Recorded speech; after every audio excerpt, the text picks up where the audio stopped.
साखर दरवाढीचा उद्योजकांना मोठा फटका बसत असल्याचं पाहायला मिळतंय।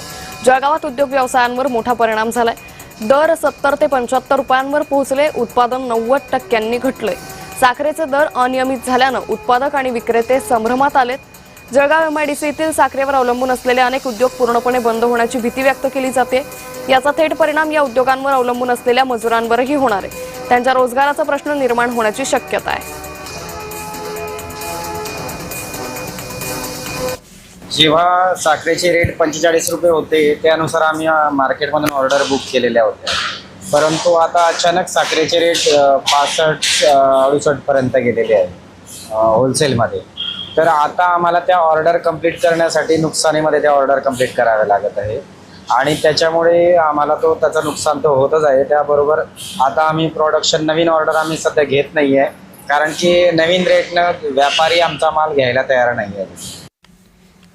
तर साखर दरवाढीवर केंद्र सरकारचं निवेदन नेमकं काय ते पाहूयात। सध्याच्या साखर दरवाढीशी इथेनॉल धोरणाचा काहीही संबंध नाही।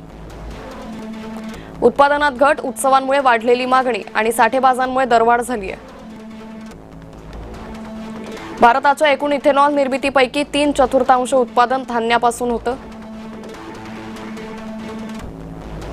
इथेनॉल कार्यक्रमामुळे साखर उद्योगातील संरचनात्मक अतिरिक्त साठ्याची समस्या सोडवण्यास मदत होईल।